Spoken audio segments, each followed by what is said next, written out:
What are you passionate about? How much of your time is taken up by your passions?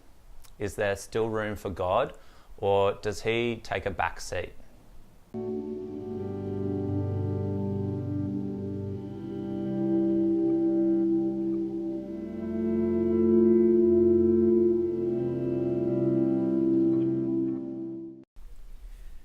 Formerly, when you did not know God, you were slaves to those who by nature are not gods.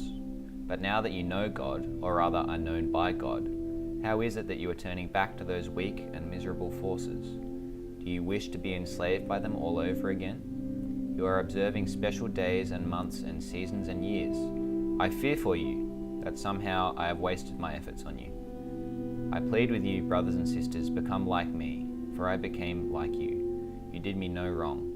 As you know, it was because of an illness that I first preached the gospel to you, and even though my illness was a trial to you, you did not treat me with contempt or scorn. Instead, you welcomed me as if I were an angel of God, as if I were Christ Jesus himself. Where then is your blessing of me now? I can testify that if you could have done so, you would have torn out your eyes and given them to me.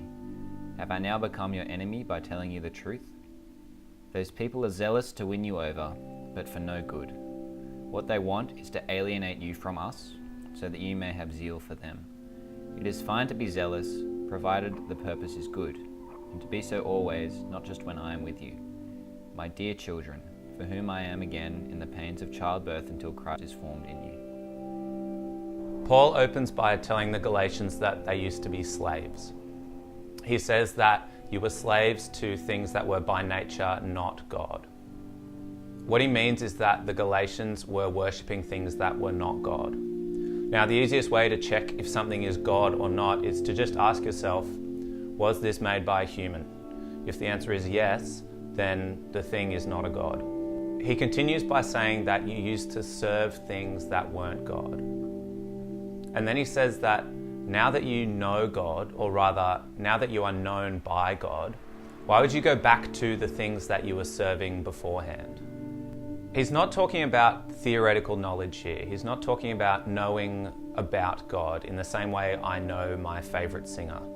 He's talking about knowing God in the same way that I know my dad, personally. He's at a loss. Paul doesn't know why the Galatians, or anyone for that matter, would go from knowing and being known by God to walking away from that and serving something that is not God. Paul spends the rest of this passage talking about what a shame it is that the Galatians have lost the gospel message. He says that the world is trying to win them over for evil and separate them and alienate them from God and from Paul. Paul says that it's okay to be passionate so long as you're passionate about the right things.